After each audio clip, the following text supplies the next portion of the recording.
and thank you for joining me for the Vampire Talk Show, Minisode edition. I'm your host, Valaine, Val to my friends. Today, we're going to chat about the ghost story I attempted to tell in last week's episode. Take a listen. Ghost stories from the late 1800s, I feel, are just outlandish and just crazy. There's one story nearby, can't remember where, but there's a placard about it, and it's a ghost that liked to cut up people's clothes with scissors. This family was just inundated with ghostly scissor sounds in their house, and then they would go through their clothes and there were holes in all of them. It's very creepy. That is amazing. I know, and apparently the ghost, I think, was like a visitor or something, and that they turned him away, and he ended up passing away in the cold or whatever. I'm not quite sure what the details are, but now that I am armed with how to look it up, now I'll have to go and see all about it, and maybe I'll post a little mini-sode about it. Then, later in the episode, a paranormal thing happened. Speaking of ghosts, I think something was just typing on my keyboard, and it wasn't me. Anyway, that is very strange. And it even turned down the sound. That is very weird. Okay, sorry. I'm freaking out just a touch because I did not touch my keyboard, and then there's stuff written on here. It says plus, minus, minus, plus. Val, who is coming to exact their revenge? I don't know. Maybe I invoked that scissor ghost. I hope not, because my clothes are priceless. They're vintage, technically, you know. My goodness, Mr. Ghost, or ghost person, please don't cut up my clothes. Thank you. Now, if you have any sort of paranormal investigation experience, you would know that a good chunk of hauntings occur due to their stories being told improperly or not at all. Spirits, entities, or what have you, don't want to be forgotten or ill-remembered. So allow me to attempt to right a wrong. And I am scarcely wrong, so I wanted to mark the occasion with this mini-sode. Although, it won't be very mini if I don't shake a leg. This is a legend I am retelling that was mostly retold for a couple generations and then written down in books and articles. So the details are fuzzy at best, but we're gonna have a good time anyway.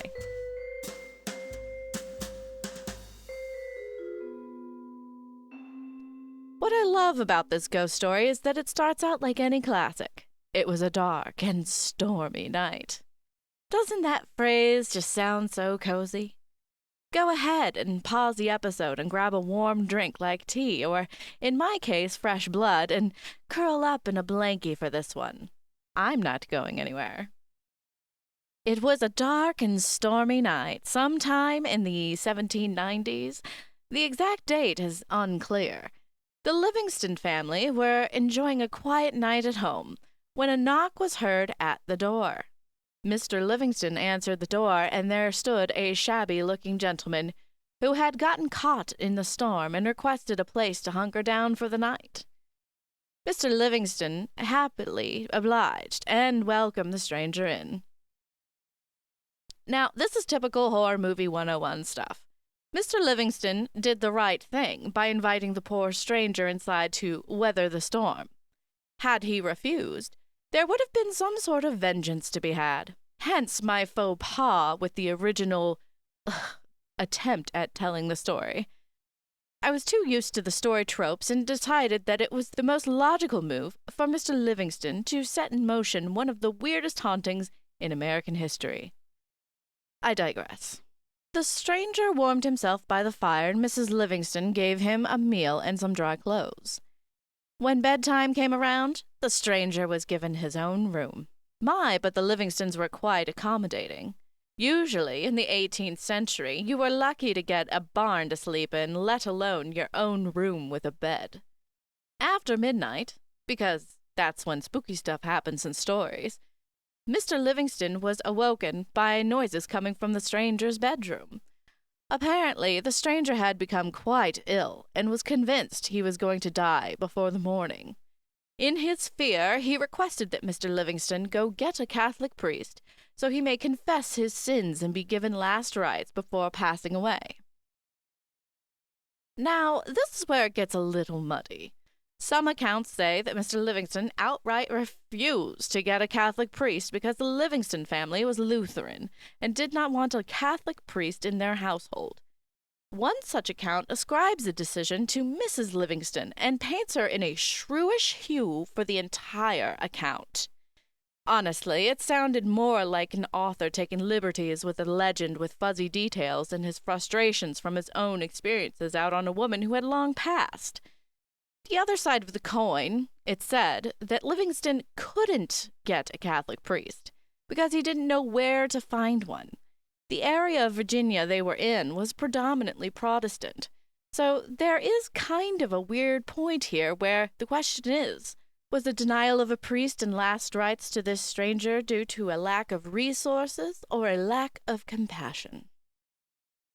The stranger ended up passing away before morning.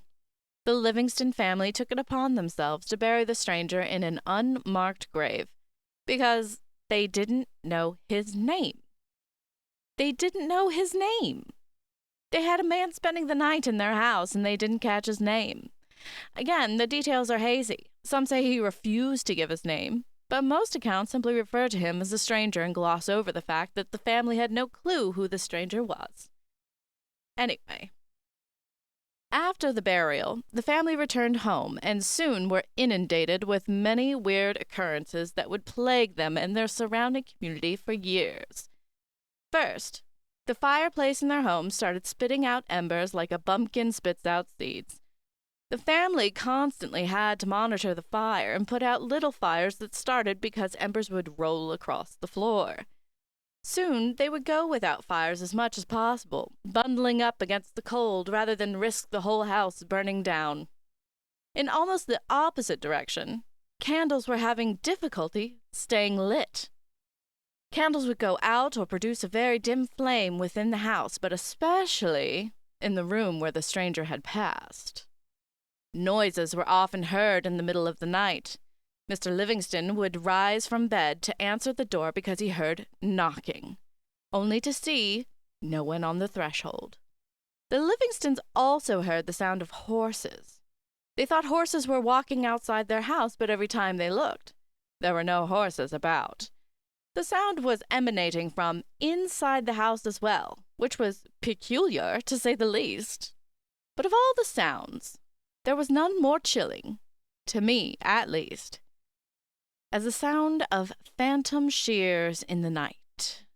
When the family heard the sound of shears, they would soon find some sort of cloth in the household had been cut, usually holes in the shape of a crescent or half moon. There are several stories of instances of cloth being destroyed in this manner near the Livingston home. Here are my favorites. There was a tailor that lived nearby who heard about the goings-on at the Livingston house. Everyone had. There wasn't much to do in those days except gossip about one's neighbors. The tailor, however, thought these stories to be a complete fabrication. And to prove his point, he packed up a suit he had created for a client and made sure he went past the Livingston house on his way to deliver his goods. As he passed the house in outward defiance, the sound of shears was heard. Upon arriving at the client's house and unveiling the suit, it was clearly cut to shreds. The client was unimpressed, to say the least, which I don't blame him. If I ordered a custom outfit, very pricey in those days, mind you, I would have been floored by the suggestion a ghost had rendered the fabric to ribbons. Another instance I find amusing is the tale of some youths, men and women cavorting around the Livingston property. The men had boasted how unafraid they were of the phantom shears, and taunted whatever entity they thought was behind the unwanted alterations. Well, in a classic case of Schadenfreude, The sound of shears permeated the night air, and one boastful gent lost the back of his pants, exposing his derriere in front of his friends and his gal. Talk about a cheeky ghost. There are more gruesome instances of the shears doing damage to living things, but if you want to know about it, go ahead and research yourself. The details of my sources are in the show notes. Anyway, as you can imagine, the Livingston family was fed up with all of the happenings. They felt helpless against the forces against them. They tried inviting their Lutheran pastor to exorcise whatever it was that was tormenting them. But the pastor could do nothing. They even reached out to Appalachian folk magic practitioners and were given materials and instruction for a cleansing ritual, but to no avail. And when they were at their wits' end, Mr. Livingston had a dream. In the dream, he was walking up a hill. At the top, he saw a man dressed in Catholic vestments, and he heard a voice saying, "This man will be your salvation." He awoke and reached out to some Catholic neighbors nearby to ask them about Catholicism. They said they were going to see a Catholic priest giving a service in Shepherdstown, which was 10 miles away, and invited Mr. Livingston to tag along. When Mr. Livingston saw the Catholic priest, Father Cahill, he wept and proclaimed that he was the priest in the dream that Livingston had. He begged Father Cahill to come to his home and exorcise the entity causing a ruckus.